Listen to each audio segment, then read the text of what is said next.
Hey guys, Eric and Roth here to talk about San Diego Comic-Con 2014. And accidentally matching shirts. And accidental Star Wars themed shirts, but we're going to get to some Star Wars. So much to talk about, always, so much happening at Comic-Con, but here are 5 things we're very excited about for TV at Comic-Con, but we're going to cheat a little bit here, starting with the first one, which is DC TV. Yeah, I mean, it's hard. You can't, this is the thing. If we did not cheat, this would be all of our 5 things, pretty much, right? It would be The Flash, it would be Gotham, it would be Constantine. Yeah. And we're both big I'm going to speak for you. Yeah. Rob Thomas fans who created Veronica Mars. Also has iZombie there. Yeah, and plus, of course, Arrow coming back really kind of off a triumphant year. People really liked it at the end of season 1, but they love it after season 2. So it's like that's kind of the conquering hero, you know? And they're even literally using Stephen Amell to introduce all these other shows. They're doing a 3-hour extravaganza Saturday night. He will host an MC. They're going to screen Gotham there. They're going to screen The Flash there. Have the cast of all those shows we just mentioned, except for iZombie, which isn't a DC. It's a DC imprint, but it's Vertigo. But all those shows will be represented. iZombie will have a separate panel. So a lot going on with the DC stuff. Yeah, I know. And we should just to be clear, these shows are obviously not all on the same network. Yeah. The Flash and Arrow obviously are. And there's a huge momentum going into The Flash because of the love of Arrow. Right. But Warner Brothers Television produced them all. So that's the link. Yeah. Because Warner Brothers and DC, corporate siblings. Right. So, yeah, they're going to do this big event, which will kind of almost be the tease of the crossover we'll probably never get if they bring them all on stage at the same time. Yeah, it's too complicated to... I mean, obviously, Arrow and Flash will probably cross over, as they already have all the time. But these other shows will continue to ask about it because it's our job, but probably it will not happen. Probably not, but we can always hope. Yes. You know. Next up on our list, though, is Halo Nightfall, which, you know, we might call a web series. They're calling a digital feature. They very evasively call it a digital feature, which probably is going to be a web series. It's Ridley Scott is producing it, and it will connect between Halo 4 and 5 narratively. It will also connect into the Xbox announced TV show, Halo TV show, produced by Steven Spielberg. So these are 2 different things. They are 2 different things. Both, you know, a lot of speculation about both of them. We know even less about the Spielberg show, so I think a lot of people going to this panel, ourselves included, are hoping that maybe we'll also get some info on that. But certainly Halo Nightfall on its own, you know, after they already did Forward Unto Dawn, which got a lot of good reaction to it. You know, what's next in this? Yeah, and it's been shooting internationally for a while now. They're going to show some footage. I think a lot of people here at IGN are very much looking forward to seeing how that's all going to shake out. Yeah, and very impressive that, you know, just Ridley Scott producing. It's pretty cool, you know.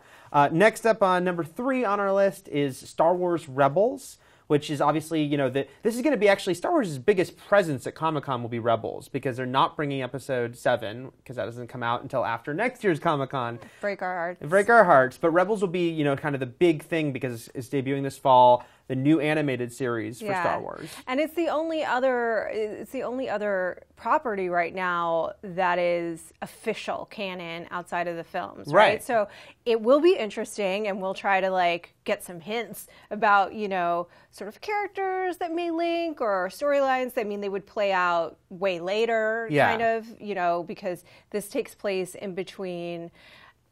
I gotta tell you guys, the naming conventions still throw me off. I know, it's like a decade later and you're gonna make fun of me in comments, fine. But it takes place between 3 and 4. What is Act 3 and 4.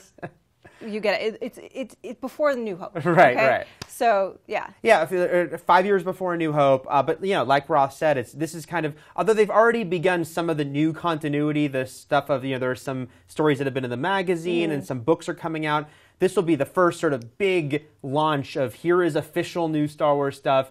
Lots of speculation, like you mentioned, about are they seeding characters? They are. An idea they have to be. They Simon are. Kinberg is involved in both this series and some of the new films. Yeah. But also, a reason I'm very excited about this show is Lando Calrissian. well, Lando Calrissian is apparently most likely in it. But Dave Filoni, who produced Star Wars The Clone Wars, and Greg Wiseman, who has never done Star Wars but comes from Spectacular Spider-Man, Young Justice, 2 really cool creators collaborating on this, have done great stuff before. Yeah, I'm looking forward to it too. I think it's going to be a cool new series. And I am a person, and we differ a little bit on this, I love to speculate. It's fun. It's probably mostly bull. Hooey. I said very carefully. But I think it's really fun to make up your own story and like sort of extrapolate. So that's going to be a fun part for me about that. Everyone's going to do it though. It's Star Wars. We can't help it. Number 4 is Marvel TV. You know, they're not going as big as DC simply because we're a year away from all that Netflix stuff happening. They have a bunch of TV shows, but most of them are a while away. But still, you know, they're doing a big panel that will be for S.H.I.E.L.D. Season 2. But I think the big thing that we're really excited about is they'll be talking about Agent Carter at this panel as well. Yeah. I think I'm excited for Agent Carter. I think she's so great. It's such a great character. It's cool to do. I don't know how successful it's going to be. I think it's a big risk because it's a period piece. It is on ABC, which... You know, look, their programming doesn't totally line up with this kind of a show. It doesn't totally line up with S.H.I.E.L.D., and that was one of the reasons, that S.H.I.E.L.D. may have struggled to find as an audience. You know, as big as they expected. As big as they expected to find. But I do have hopes for Agent Carter. I think that this might be a good fit for this network. Yeah, and the guys who wrote the pilot for Agent Carter wrote Captain America: The Winter Soldier. They're writing the third one. They'll be on this panel. So they suck. Yeah. Everyone hated that movie. Haley Atwell obviously is so great in this role. She's so great. And it's and also the fact that it's going to be 8 episodes. I think I'm excited to hear how they're going to kind of aim these 8 episodes, knowing they're telling this concentrated story. Do you think that people, if they haven't seen, I know you guys have probably all seen the one shot, but whatever, pretend you haven't. Do you think that people should wait and see the one shot once the season's done? That's what I would recommend. I don't know. But it gets you excited for the show. So, and it's just a fun little mini thing to watch. Fine, so, contradict me. I don't know. I will also say that you can't help but wonder, will they do some little tease for Daredevil at this panel? It just started filming. This is why they're not doing a full panel, is that they'll be in New York making Daredevil. Yeah. But can we get maybe an image reveal or something? I feel like probably. I mean, it seems like the logical thing to do. Yeah. You know, is that even if it's the tiniest little tease, it will send people into. Do you remember the Ultron, just the helmet last year? We all lost our minds over it, and I think that people will equally, maybe not quite equally, but also lose their minds if they get a little Daredevil tease. I want some Daredevil. And fifth, one more sort of grouping one, but we had to do it because we wanted to mention some stuff. These are big line sheets. Yeah, is Game of Thrones, certainly, although there's some other returning favorites we just want to quickly mention. Look, Comic-Con is all about kind of bringing these shows to the fans, and on the TV level, it's a lot of like, we love you so much. Yeah. So Game of Thrones, every year, huge panel. Probably be some casting announcements. That's what I'm guessing is, 2 years ago, the biggest thing they did, again, they never have new footage to show. They haven't started filming. But 2 years ago, they gave a really big reveal on all the new characters they'd cast. They couldn't do that last year because it was the middle of the book and there just wasn't as many characters. Yeah. But I'm hoping. I'm hoping that there will be some character/casting announcements at the panel.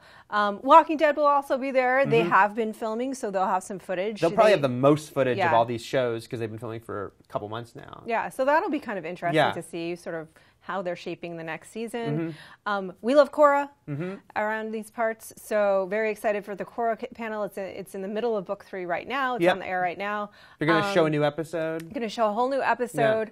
IGN, we're going to be doing a fan trivia night, so that'll be really exciting. Have your Korra trivia in mind. Yeah, keep a lookout for more information on that. What else are we looking forward to? I got to say Hannibal, just because one of our favorite shows, such a great show. I won't say what the cliffhanger is because if you haven't watched Hannibal, start it right now. Stop this video and go watch it. But such a crazy cliffhanger. We're all just dying to know what the hell happens next. Yeah. So there won't be any footage yet, but I want to hear what Brian Fuller has to say. And it's great to see Hannibal be celebrated a little bit because it's also a show that is terrific. It's really good. Yeah. If you don't watch it, it's a great show. And it struggles to find an audience, so I hope it does find one. I hope that word of mouth will spread and things like that. It got the big upgrade to Ballroom 20, their second biggest room there. So, they know at least that there's those the passionate fans. Yeah. So there's so much else at Comic-Con. If we didn't mention something, it doesn't mean we're not excited for it. We just had to, mention some things. There's a ton of great stuff coming on the TV side. You'll have all this coverage flooding in at you on IGN next week at Comic-Con. So stay tuned, and there'll be plenty more to come.